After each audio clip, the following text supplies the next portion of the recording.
I gave away my father's last gift to me, £420,000, to a woman I'd known for 8 weeks. She promised we'd build a life together. She lied. And now I can't even tell my own children what I've done. The envelope arrived on a Tuesday morning. I remember because Tuesdays were always bin collection day in my Liverpool flat, and I'd been standing by the window in my dressing gown, watching the lorry rumble past, when I heard the post drop through the slot. Most days it was just adverts and council tax reminders.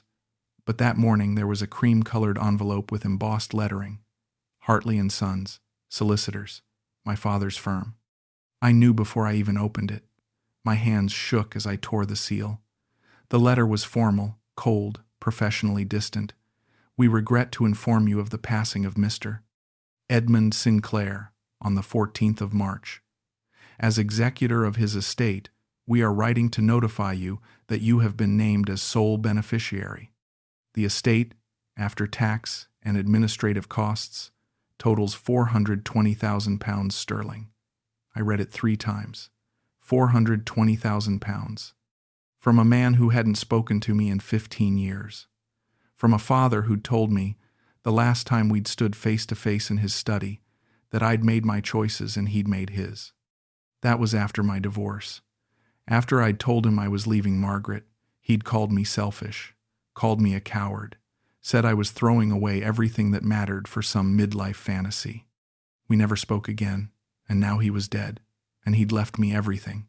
I didn't cry. I just sat at my kitchen table, staring at the letter, feeling something I couldn't name. Guilt, maybe, or grief mixed with confusion. Why leave me the money? Was it forgiveness, or was it spite? A final reminder that he'd had the last word, even in death. I didn't know what to do with it. I was 71 years old, retired from my practice as a solicitor, living alone in a modest 2-bedroom flat overlooking the Mersey. I had my pension, my savings, my routine.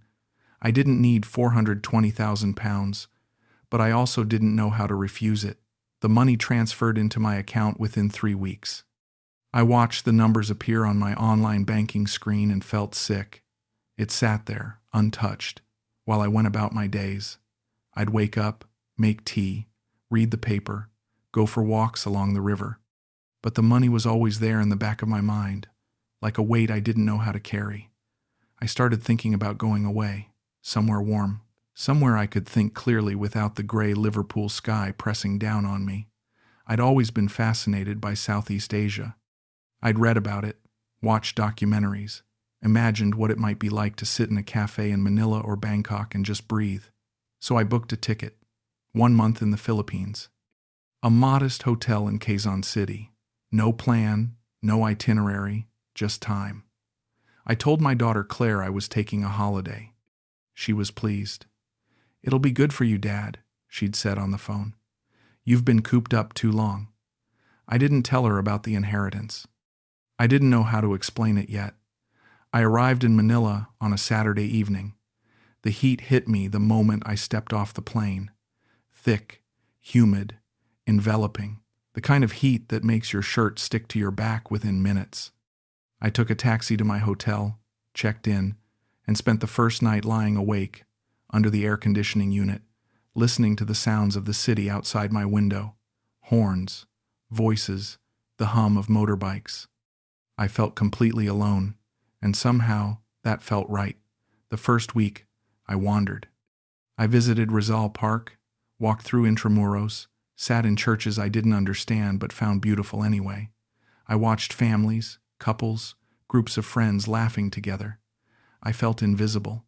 A gray-haired British man in cargo shorts and a faded polo shirt blending into the background. I liked it. No one knew me. No one expected anything from me. I could grieve quietly, privately, without having to explain myself. On the 8th day, I found a small cafe near my hotel. It was called Cape at Pagasa, Coffee and Hope. I thought that was a good name. I ordered a black coffee and sat by the window scrolling through my phone. I'd pulled up my father's obituary online. There was a photograph of him, stern and unsmiling, exactly as I remembered. I stared at it, trying to feel something, trying to summon some memory of warmth or connection, but all I felt was distance. I must have looked distressed, because a voice beside me said, "Are you okay, sir?" I looked up. A young woman stood there, holding a tray with someone else's order. She was Filipina, probably late 20s, with long dark hair pulled into a ponytail and warm brown eyes that looked genuinely concerned. I wiped my face quickly, realizing my eyes were wet. "I'm fine," I said. "Just old memories." She smiled gently. "Those can be the hardest kind." She set the tray down at a nearby table and came back with a napkin. "Here," she said, handing it to me. I took it, embarrassed. "Thank you. I'm sorry. I'm not usually." I trailed off. She shook her head. "Don't apologize. Grief is grief. It doesn't care where you are." Something about the way she said it made me look at her more closely. "You sound like you know," I said. She nodded. "I lost my father when I was 19. Heart attack. Very sudden. Some days I still can't believe he's gone." "I'm sorry," I said. And I meant it. She pulled out the chair across from me. "Do you mind if I sit? Just for a minute. My shift doesn't start for another 20 minutes. I gestured to the chair. "Please." She sat, folding her hands on the table. "I'm Natasha," she said. "Mortimer," I replied.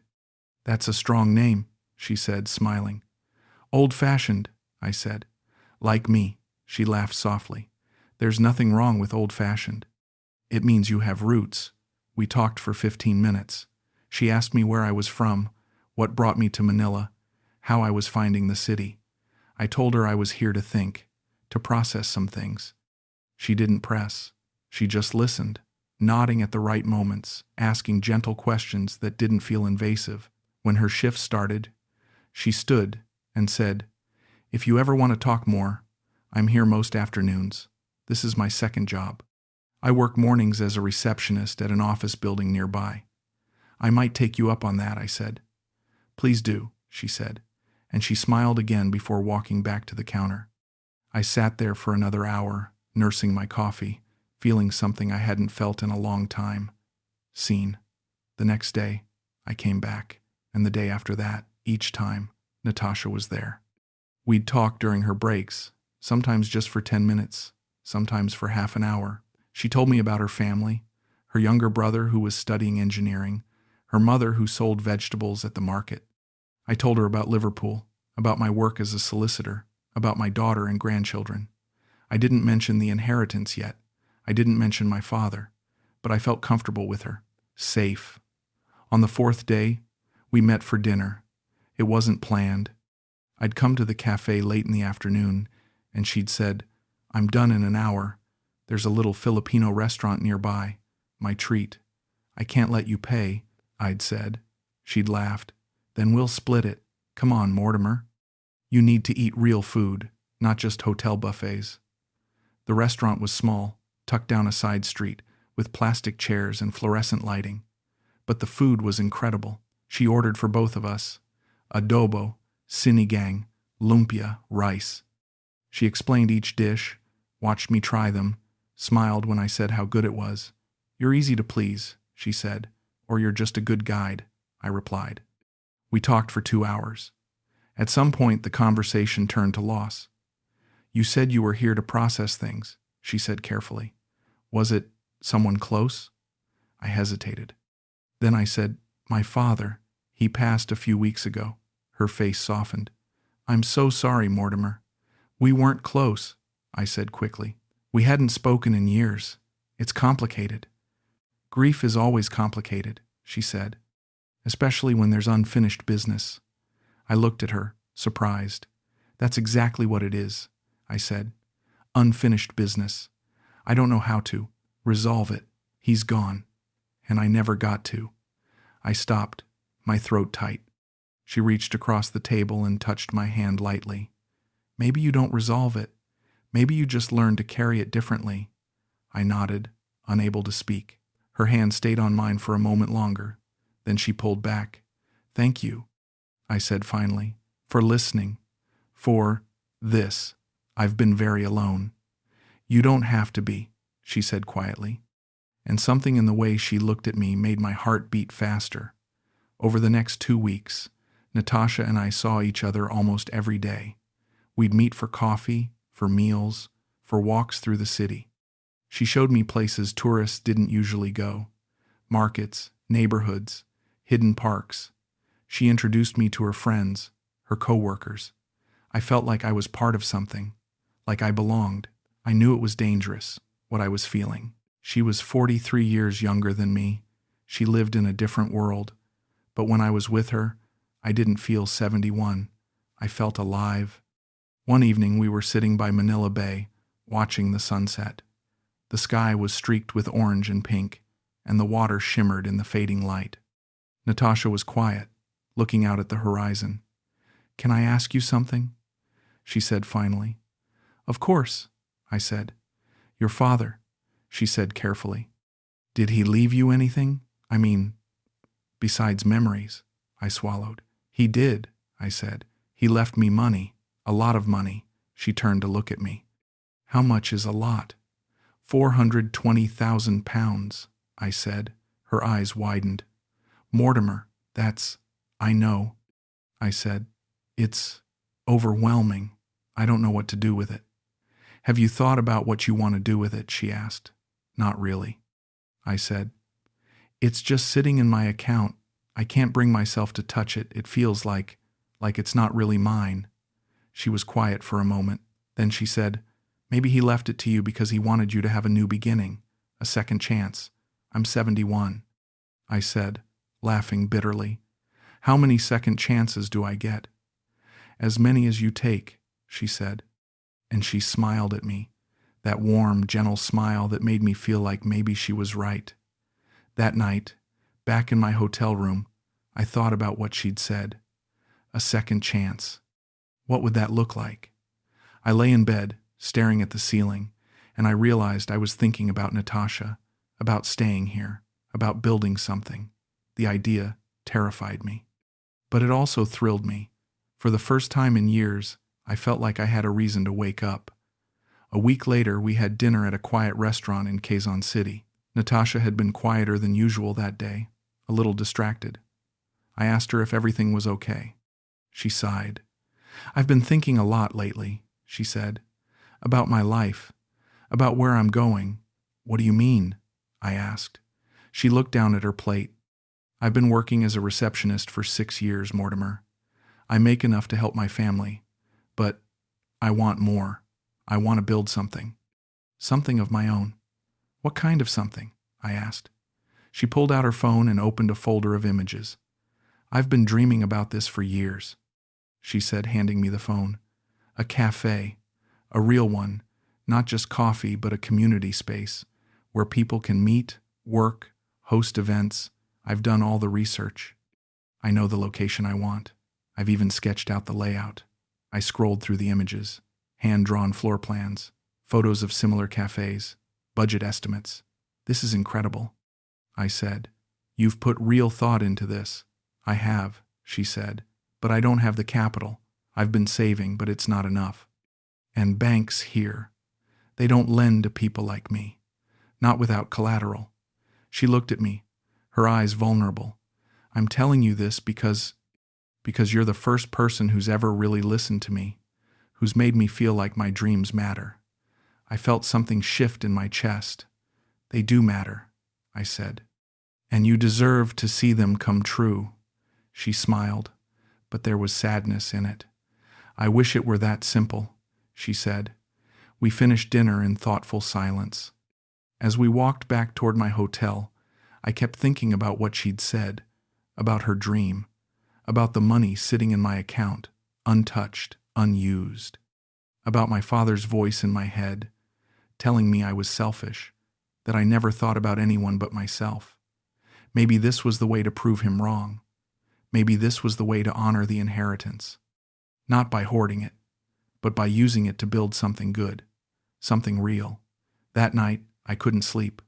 I kept replaying our conversation, kept seeing the hope in her eyes when she talked about her cafe, kept imagining what it would feel like to be part of something like that, to have a purpose again, to be needed. The next morning I called her. "Can we meet?" I asked. Of course, she said. Is everything okay? Everything's fine, I said. I want to talk to you about something. We met at the same cafe where we'd first spoken. She ordered tea. I ordered coffee. She looked nervous. What did you want to talk about? She asked. I took a breath. I want to help you, I said. With your cafe. I want to invest in it. She stared at me. Mortimer, I wasn't. I didn't tell you about it to ask you for money. I know, I said. But I'm offering. I've been thinking about what you said, about second chances, and I think this is mine.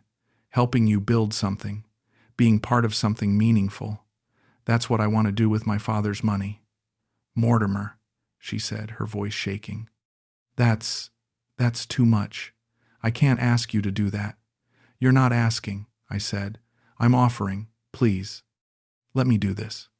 She looked at me for a long moment, her eyes wet. Then she reached across the table and took my hand. Are you sure? She asked. I'm sure, I said. And in that moment, I was. She started to cry. Thank you, she whispered. Thank you, Mortimer. You don't know what this means to me. I squeezed her hand. We'll do it together, I said. Partners. She nodded, wiping her eyes. Partners. Over the next week, we talked about the details. She showed me more of her plans. We discussed budgets, timelines, locations. She said she knew a good lawyer who could help us set up a business account, one we'd both have access to. She said she'd start reaching out to contractors, getting quotes, securing permits. I felt exhilarated. I felt useful. I felt alive. How much do you think you'll need? I asked one evening. She hesitated. To do it right? To have enough capital to cover construction, equipment, licenses, and operating costs for the first year? She paused. Maybe. 200,000 pounds? I didn't even flinch. What if we did the full amount? I said. What? She said, looking shocked. All of it, I said. 420,000 pounds. That way, we have a cushion. We can do it properly. Hire the right people. Build something that lasts. Mortimer, that's your entire inheritance, she said. I know, I said. And I want to use it for this, for us. She looked at me, and something flickered in her eyes, something I couldn't quite read. Then she smiled. Okay, she said softly. If you're sure. I'm sure, I said. And I meant it. The transfer took 3 days. Natasha gave me the account details. A business account, she said, registered under both our names. I logged into my UK bank, initiated the transfer, and watched the numbers disappear from my balance. 420,000 pounds. Gone. Just like that. I felt a strange mix of fear and relief. Fear, because I'd just moved an enormous sum of money based on trust and hope. Relief, because I'd finally done something with it. Something my father couldn't control. Something that was mine. While we waited for the transfer to clear, Natasha and I spent every day together. We went to the beach, explored nearby towns, talked late into the night about what the cafe would look like. She was attentive, affectionate, constantly reassuring. I can't believe you're doing this for me, she'd say. For us, I'd correct her. And she'd smile and kiss my cheek. On the third day, she checked her phone during lunch and gasped. It's cleared, she said, staring at the screen. Mortimer, it's in the account. I felt a surge of adrenaline. That's it then, I said. We're really doing this. She stood up, came around the table, and kissed me. Not on the cheek, on the lips. It was soft, brief, but intentional. When she pulled back, she was smiling. Thank you, she whispered, for believing in me. I couldn't speak. I just nodded, my heart pounding. That night, lying in bed, I replayed that kiss over and over. I knew I was being foolish. I knew I was an old man falling for a young woman who might just see me as a means to an end. But I didn't care. For the first time in years, I felt wanted, and that was enough. The next week, everything started to change. Natasha became harder to reach. She'd text me in the mornings, saying she was meeting with contractors, visiting the site, finalizing permits. I offered to come with her. I want to see the progress, I'd say. Not yet, she'd reply. I want to surprise you when it's further along. Trust me, Mortimer. I did trust her, but something felt off. Her texts became shorter. She canceled 2 dinners, saying she was exhausted from running around all day. When we did meet, she seemed distracted. She'd check her phone constantly, typing quickly, then putting it away with a tight smile. Everything okay? I asked one evening. Fine, she said. Just a lot of moving pieces. It's stressful, but it's good stress. Can I see the business account? I asked, just to, see how things are progressing. Her face hardened slightly. Mortimer, I'm handling it.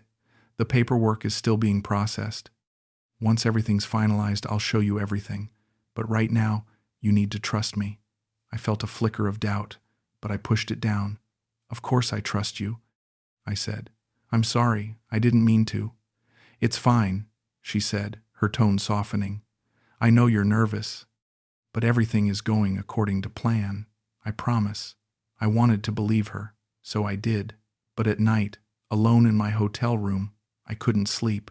I kept checking my phone, waiting for her messages, trying to convince myself that everything was fine. One morning, the hotel clerk, a friendly man named Dino, asked me if I was okay. You look tired, sir, he said. I'm fine, I said. Just a lot on my mind. Be careful, sir, he said quietly. Manila can be complicated, especially for foreigners. I looked at him sharply. What do you mean? He hesitated. Just be careful who you trust. That's all. His words stayed with me. Be careful who you trust. I tried to shake them off, but they echoed in my head. I started paying closer attention to the way Natasha avoided direct questions, to the way she'd changed the subject when I asked about timelines, to the way she'd grown distant even when we were sitting right next to each other. 2 weeks after the transfer, I couldn't take it anymore. I needed to see her, to talk to her face to face, to understand what was happening. I went to the office building where she'd said she worked. I'd been there once before, early on, when she'd invited me to meet her for lunch. I walked into the lobby and approached the reception desk. A young woman I didn't recognize sat there, typing on a computer. Excuse me, I said. I'm looking for Natasha Villalobos. She works here as a receptionist. The woman looked up, confused. Natasha Villalobos? She repeated. Yes, I said. She's been working here for, how long did she say? 6 years? The woman shook her head. I'm sorry, sir. There's no one here by that name, and I've been the receptionist here for 3 years. My stomach dropped. Are you sure? I asked. Maybe she works in a different department? Sir, this is a small office. There's no Natasha Villalobos here. Maybe you have the wrong building? I stumbled out of the lobby, my heart racing. I pulled out my phone and called her. It rang 4 times before she answered. Mortimer, she said, sounding annoyed. I'm busy. Where are you? I asked, my voice shaking. I need to see you. Now, she sighed. I told you, I'm meeting with contractors. Can this wait? No, I said. It can't. Meet me, please. There was a long pause. Fine, she said. Rizal Park, the main monument. 1 hour. She hung up. I took a taxi to Rizal Park. My hands were shaking. My mind was racing. She doesn't work at that office. She lied. Why did she lie? I sat on a bench near the monument, waiting. 45 minutes later, she appeared. She looked tired, annoyed. She sat down next to me without smiling. What's so urgent? She asked. I looked at her. I went to your office building today, I said. Her face didn't change. And? She said. They said you don't work there. I said. They said they've never heard of you. She looked away. I quit, she said flatly. 2 weeks ago. 2 weeks ago? I repeated. Why didn't you tell me? Because I didn't want you to worry, she said. I quit so I could focus full time on the cafe, on our project. Natasha, I said, my voice breaking, where is the money? Where is the business? She turned to face me, and her expression was cold, hard. "The business deal fell through," she said. "What?" I whispered. "The location was taken," she said. "The permits were denied. The investor I was working with pulled out. I tried to tell you, Mortimer, but you wouldn't listen." "I would have listened," I said, my voice rising. "You didn't say anything. You've been avoiding me." "I've been trying to fix it," she snapped, "but there's nothing left to fix." "What do you mean?" I asked, my chest tight. She looked at me with something close to pity. "The money's gone, Mortimer. I spent it on deposits, legal fees, contractors who took the money and disappeared. I have nothing left to give you back." I felt like I'd been punched. "Show me," I said. "Show me the receipts, the contracts, something." She stood up. "I don't have to show you anything," she said. "You gave me that money freely.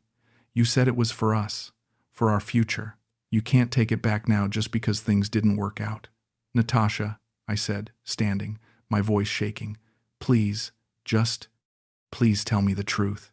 She looked at me for a long moment, and then she said, "The truth is, you wanted to feel needed. You wanted to believe someone like me could care about someone like you.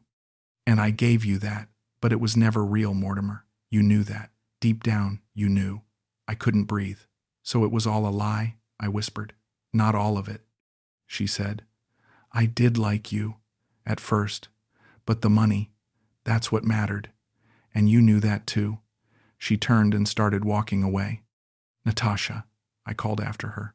She didn't stop. She didn't look back. I stood there, alone in the park, watching her disappear into the crowd. My legs gave out. I sat back down on the bench, shaking, tears streaming down my face. £420,000. My father's inheritance. Gone. Just like that. I sat there for over an hour, unable to move, unable to think. People walked past me. Families, couples. No one stopped. No one asked if I was okay. I was invisible again. But this time, it didn't feel like freedom. It felt like erasure. I went back to my hotel and locked myself in my room. I didn't eat. I didn't sleep. I just sat on the edge of the bed, staring at the wall, trying to process what had happened. The next morning, I called my UK bank. They confirmed the transfer had gone through. £420,000, sent to a Philippine business account. I asked if there was any way to reverse it. They said no, not without proof of fraud. I contacted the receiving bank in Manila. They told me the account had been closed. The funds had been withdrawn and transferred to multiple other accounts within hours of clearing. The trail went cold. I hired a local attorney. His name was Mr. Delos Santos. He was in his 50s, gray-haired, with kind eyes and a firm handshake. He listened to my story without interrupting. When I finished, he leaned back in his chair and sighed. "Mr. Sinclair," he said gently, "I'm very sorry this happened to you, but I need to be honest. Without a written contract, without any signed agreement, without proof that Miss Villalobos explicitly defrauded you, there's very little legal recourse." "I have text messages," I said desperately. "Messages where I offered to invest, where she thanked me, where she talked about the business." He nodded. "I understand. But those messages also show that you willingly transferred the money, that you offered it. That makes it very difficult to prove fraud in a court of law." "So there's nothing I can do?" I asked, my voice hollow. He paused. "I could pursue a case, but it would be expensive. Tens of thousands of pounds, and even then the likelihood of success is low. Very low." I stared at him. "So she just gets away with it?" "I'm afraid so," he said quietly. "I'm very sorry, Mr. Sinclair." I thanked him and left. I walked back to my hotel in a daze. The money was gone. My father's money. The last thing he'd left me. And I'd handed it over to a stranger. A woman I'd known for 8 weeks. I'd been a solicitor for 40 years. I'd advised clients on contracts, on protecting their assets, on avoiding scams, and I'd done this. I sat in my hotel room and called my daughter. She answered on the 3rd ring.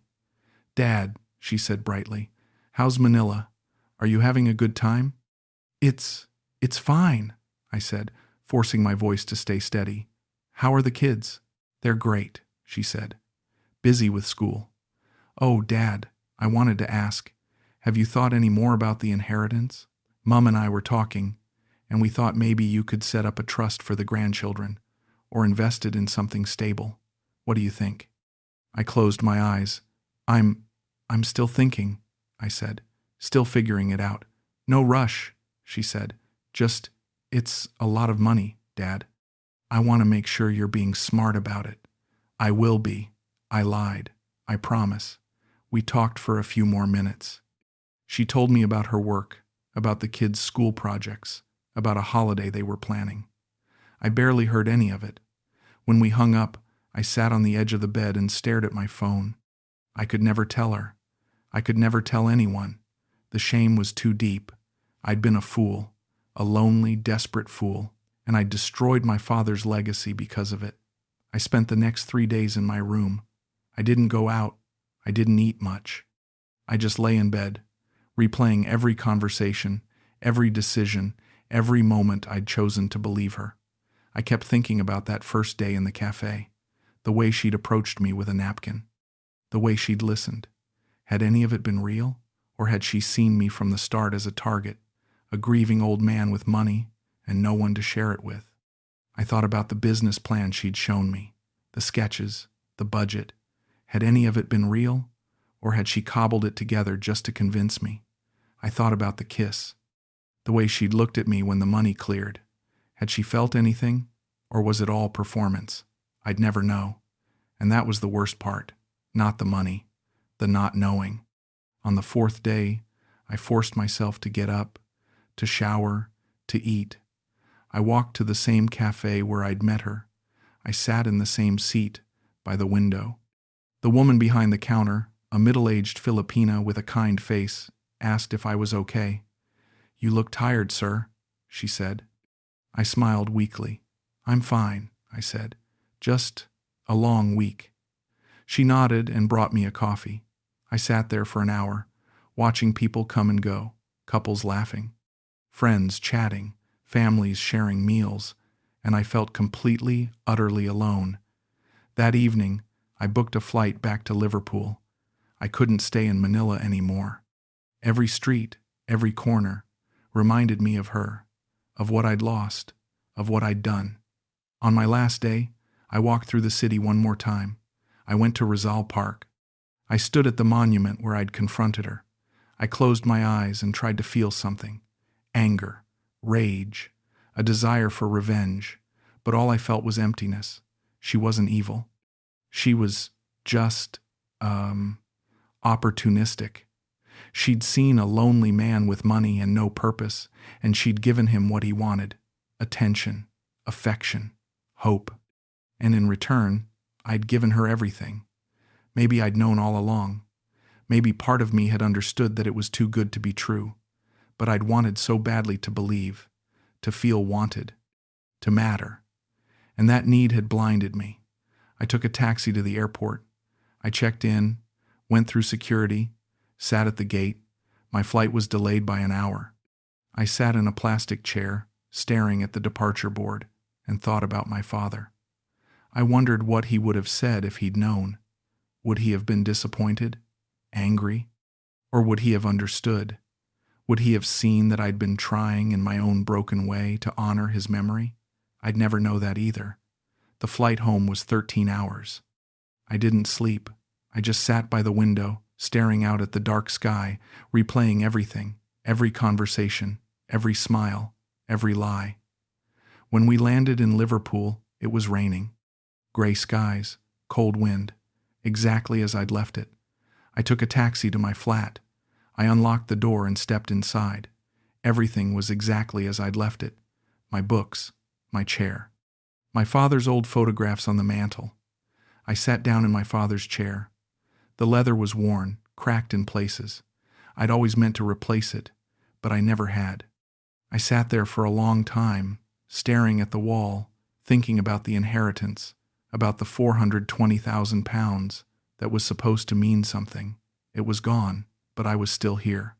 I thought about calling the police, filing a report, trying to track Natasha down.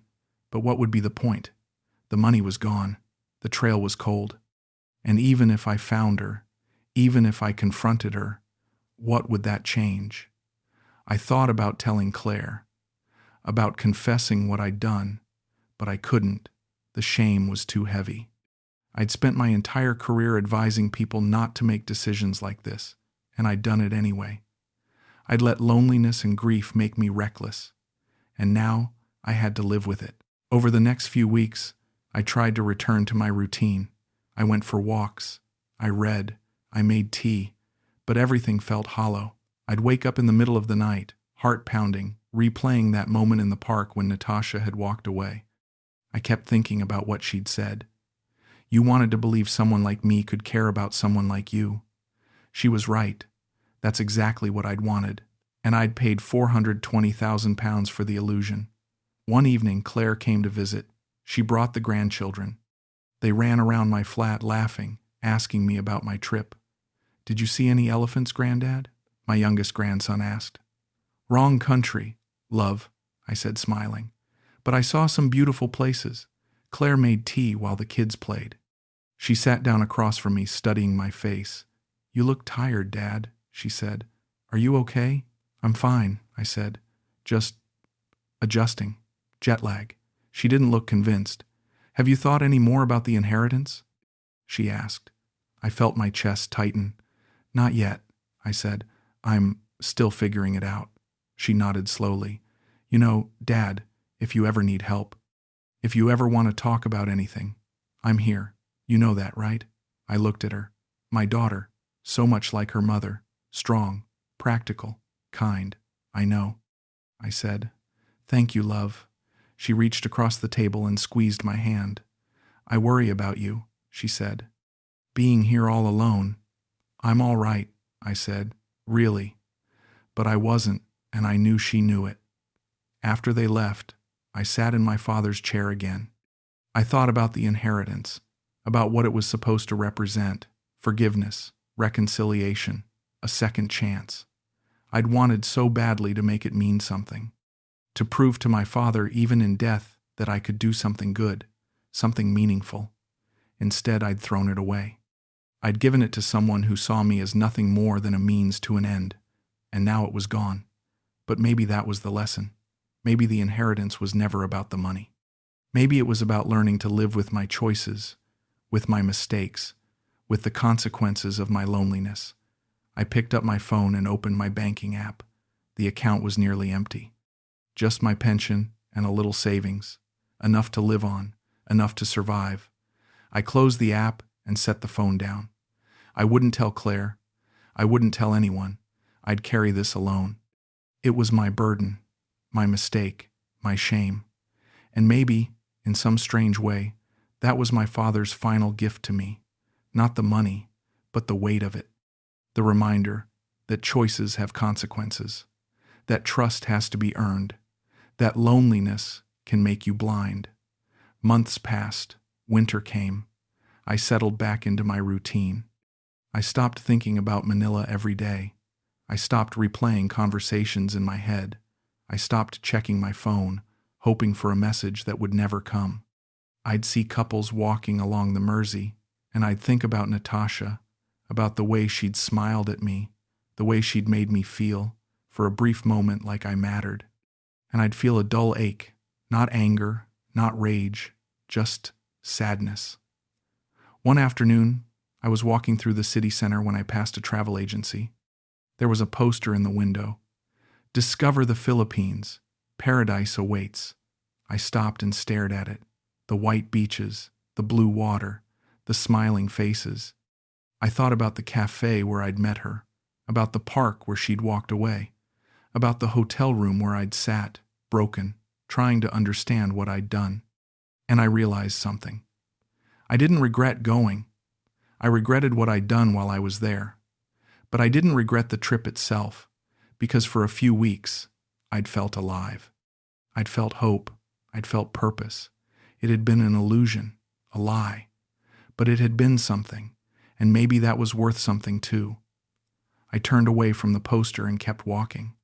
That evening, I sat down and wrote a letter, not to Natasha, not to my father, but to myself. I wrote about the inheritance, about the decision I'd made, about the loneliness that had driven me, about the shame I was carrying. I wrote until my hand ached. And when I was done, I folded the letter, put it in an envelope, and tucked it into the back of my desk drawer. I didn't know why I wrote it. Maybe I needed to confess. Maybe I needed to let it out. Maybe I just needed to see it in writing, to make it real, to stop pretending it hadn't happened. I thought about burning it, about destroying it so no one would ever find it, but I didn't. I left it there, a record, a reminder, a testament to the foolish, desperate thing I'd done. Spring came. The weather warmed. I started going for longer walks.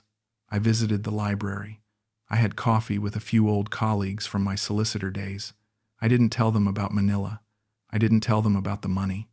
But I listened to their stories, their complaints about retirement, their worries about their health, their loneliness. And I realized I wasn't alone in that. We were all just trying to find meaning in the years we had left, trying to matter, trying to be seen. One day, I received an email. It was from the estate solicitor. A routine follow-up, asking if I had any questions about the inheritance. I stared at the email for a long time. Then I typed a reply. No questions. Everything has been settled. Thank you. I hit send and closed my laptop. Everything had been settled. The money was gone. The dream was over. The illusion had shattered. But I was still here, and I had to find a way to live with that.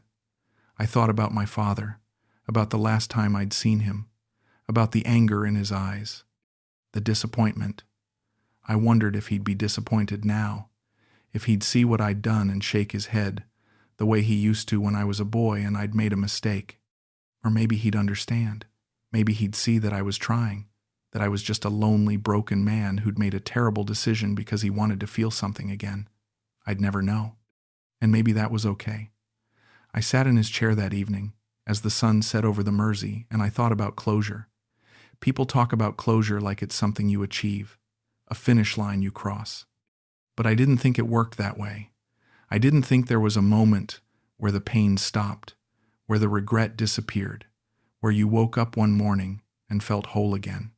Closure wasn't a destination. It was a process. A slow, painful process of learning to live with what you'd done, of carrying the weight without letting it crush you, of waking up each day and choosing to keep going, even when you didn't know why. I'd lost 420,000 pounds. I'd lost my father's inheritance. I'd lost my dignity. But I hadn't lost everything. I still had my daughter, my grandchildren, my little flat overlooking the river, my routine, my life. It wasn't the life I'd imagined when I'd boarded that plane to Manila. It wasn't the life I'd dreamed of when Natasha had kissed me and promised we'd build something together. But it was mine. And maybe that was enough.